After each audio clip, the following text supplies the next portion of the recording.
Ladies and gentlemen, once again, I say good morning. I don't bounce back again because today, being Wednesday, is going to be fire for fire. Fire, give me water, let me quench this fire. My brothers and sisters, make on hear this informative coming from Mazi Nnamdi Kanu's lead counsel by name Aloy Ejimakor. And according to him, he says, and I quote, say Mazi Nnamdi Kanu ought to be freed using Supreme Court ruling in 2023 December, if I'm not mistaken, according to Aloy Ejimakor. So my people, according to the information we're reaching me here, forget about waiting this NigeriaNews.com carry. Indirectly through Aloy Ejimakor's Twitter handle. I don't know if you have access to Twitter. You can go to Google it. He have already made it known when Mazi Nnamdi Kanu will be free. I mean, the date. He said, look at when Mazi Nnamdi Kanu will be free. But he said it is mainly for the Biafrans. So I don't know whether it is wise for me to drop the date here or not. But I think it is not wise. Let me just keep it here hanging. Because each time there is Mazi Nnamdi Kanu is going to have a good news, you must surely find one virus or the other that infiltrates the whole thing and it becomes a history. So let us just keep it that way. But Mazi Aloy Ejimakor have revealed that Mazi Nnamdi Kanu will be freed soon. And knowing fully well that the so-called southeastern governors have gathered and speak with one voice and said they should free their son. So let us go to the reason why we are here this morning. Remember today now for market day. So for your dry man, dry man eneke, dry man ole, dry man afokwa, dry man anko. For number time we form because auto not native from this morning. We're gonna wear them that way because my voice. I don't know whether I done there on that attack again. But whichever way it is, I must never fail to deliver my message to my people who always looks on to Okute Daily Talk for their daily news. So, in another development, we will go through this morning. Nigerians would weep if we show them the amount of money being stolen from the country. EFCC chairman will look at your day. And I see people will not get shame. But if to be jumping from one hotel to the other, from one guest house to the other, from one brothel to the other, looking for what that you did not keep or what you did not lost, and all the name of you are looking for Yahoo. Well, look at you, the same you. Is that not an indictment to this nonsense organization called EFCC? That Nigerians would weep if they show them the amount of money being stolen. Who stole that money? It's not me and you that are poor. It's still the rich, the elites. It's still the politicians. But come and arrest one person and no arrest. Break the door, go and bring Yaya Bello. No. But on a day basis, they look for people, even manhandling a woman when you go breaking and entering like criminals. Dara. According to Ndio Kamana Jokeshi, the people will never speak anything concerning the Mazi Nnamdi Kanu's incarceration or the killings in Nigeria. We're gonna hear waiting this movement talk. Kenya's police chief should resign over lose of protesters' lives. Ex-Nigerian envoy Jokeshi. Ndara. Look at them. How many times have you called the chief of your defense staff to resign? Or chief of your army staff to resign? Or the general police, IJ able to go to resign on the killings in Nigeria every day? The brutality of police and military, have you ever called them to resign? No shame. I beg you, let us go straight to the reason why we're here. If you get this message, like it, comment on it, and make sure you share it to your loved ones and neighbors, because this message is very, very important for everybody to understand what Aloy Ejimakor is talking here concerning the Mazi Nnamdi Kanu's release. Council to detain the leader of the indigenous people of Biafra, IPOB Aloy Ejimakor, has said Supreme Court's ruling on 15 December 2023 was enough to release Nnamdi Kanu. Aloy said the Kanu fled away from Nigeria when he was granted bail because Fulani government failed in its responsibility to protect lives and properties. He said Kanu was in custody of the law as upheld by the Supreme Court ruling and was obeying his bail condition until the invasion of his home by security agencies. It is not wrong for anybody to say that Nnamdi Kanu Mazi ought to be freed on the basis of the 15 December 2023 judgment of the Supreme Court because despite remitting the case for trial, The court also held that Kanu was on bail and therefore in custody of the law when his home was illegally invaded by heavily armed military officers of the appellant, causing him to flee from his home and the country to secure his life. Ejimakor wrote on his ex, formerly known as Twitter handle. Ejimakor said, the call by Peter Obi, a former presidential candidate of the Labour Party, for Kanu's release was right as the court had upheld that IPOB leader's detention was unconstitutional.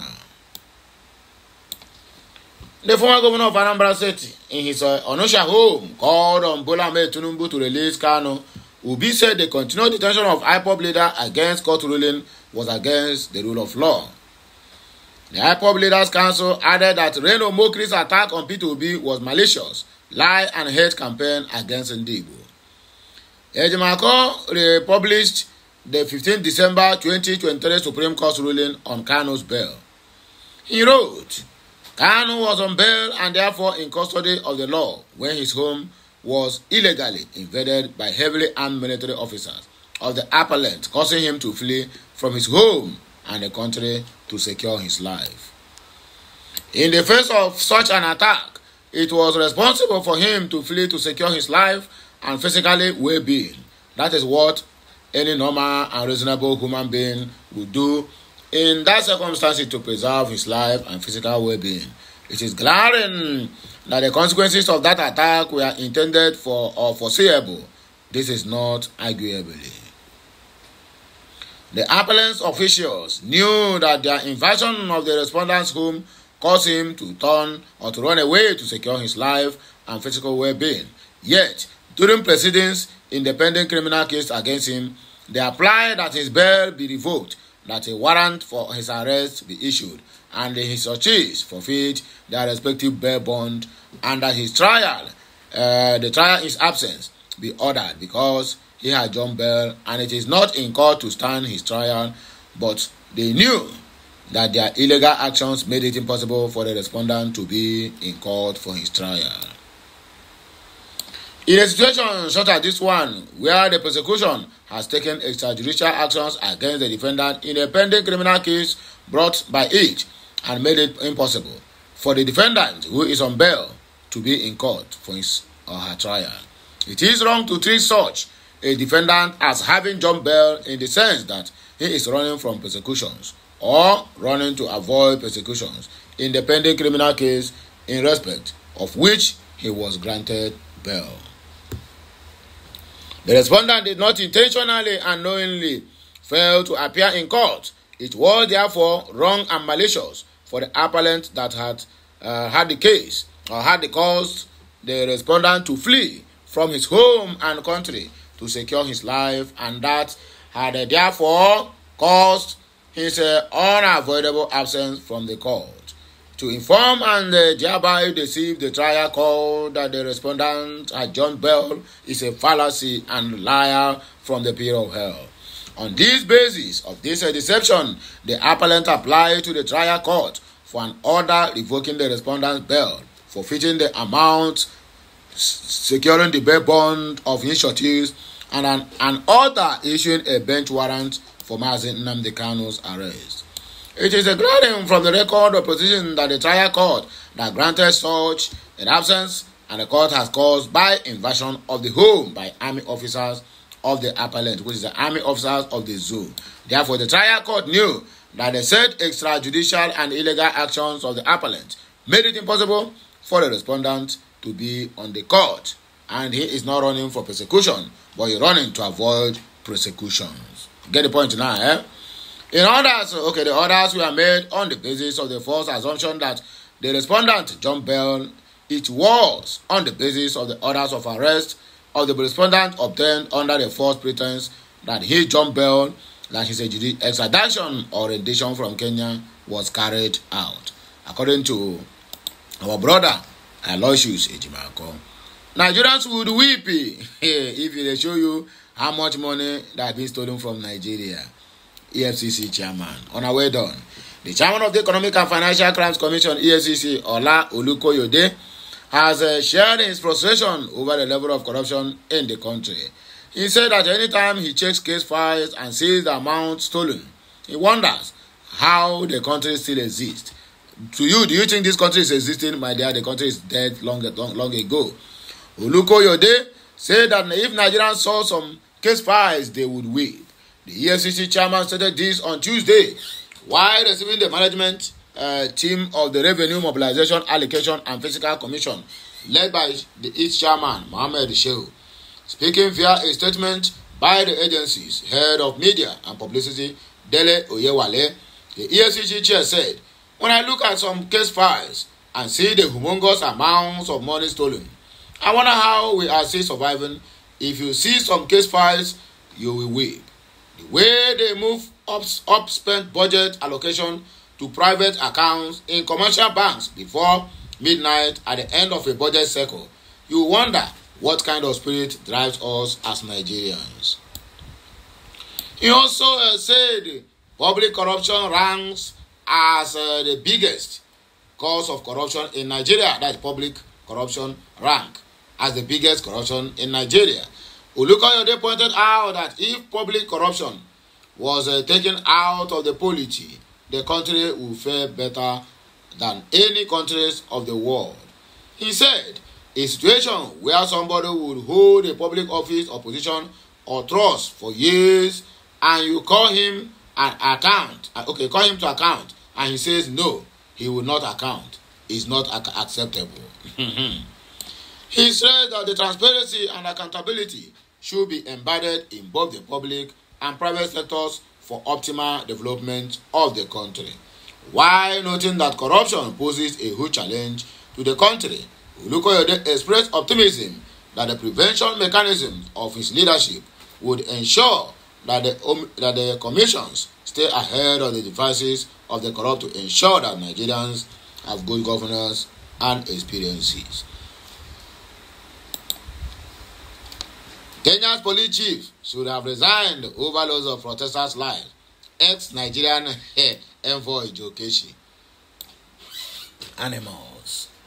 A former Nigerian ambassador Joe Keshi said the Kenya chief of police should resign over the loss of protesters' lives in the week-long protests in the country over the finance bill. Keshi stated this while speaking in an interview with Arise Television on Thursday.